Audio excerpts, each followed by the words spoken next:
6th International Physics Olympiad, year 1972, IPHO. Problem number 3. A plane capacitor with rectangular plates is fixed in a vertical position, having the lower part in contact with the dielectric liquid. Determine the height h of the liquid between the plates and explain the phenomenon. The capillarity effects are neglected. It is supposed that the distance between the plates is much smaller than the linear dimensions of the plates. It is known the initial intensity of the electric field of the charged capacitor E, the density ρ, the relative electric permittivity epsilon r of the liquid, and the height big H of the plates of the capacitor. Solution for problem number 3.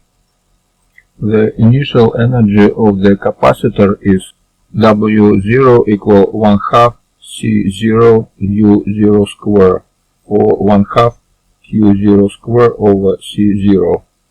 Here we have capacitance C0 equal epsilon 0 big H L over D. H is the height of the plates, L is the width of the capacitor's plates, and D is the distance between the plates. When the plates contact the liquid's surface, on the dielectric liquid is exerted a vertical force. The total electric charge remains constant and there is no energy transferred to the system from outside. The increase of the gravitational energy is compensated by the decrease of the electric energy on the capacitor. So initially we have electric charge Q0 equal electric field multiplied by epsilon 0 and multiplied by L and big H.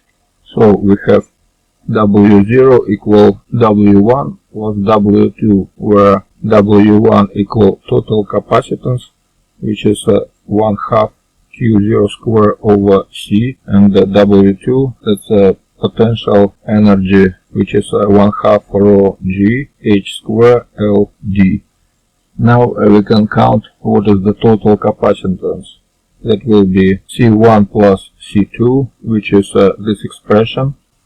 Now we're ready to use expression for energy conservation, because initial energy must be equal to final energy. So initial energy is W0 and the final energy is W1 plus W2. So we have expression number 5, which we got from first 4 equations. This equation here on the left side we have change of electric energy for capacitor, and on the right side change of potential energy for the electric. Now we can use expressions for Q0, C0, C1 and C2 and get this result.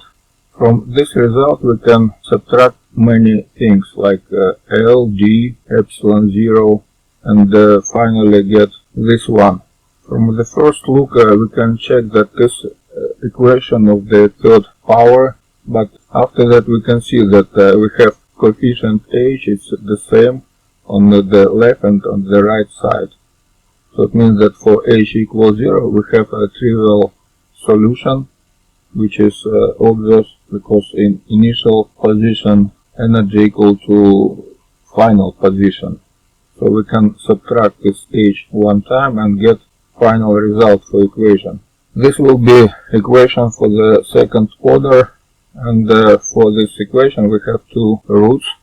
One is positive and other is negative. You don't need negative because negative is for the electric level less than 0, and for positive we have this one. So that will be solution for this problem, but let's investigate it further, because if we check big H much greater than small h, we have For big H much greater than small h, we can express this square root through 1 plus very small number. So we have this expression, 1 and 1 cancelled, and finally we will get h approximately equal this 1. So that was a full solution for problem number 3.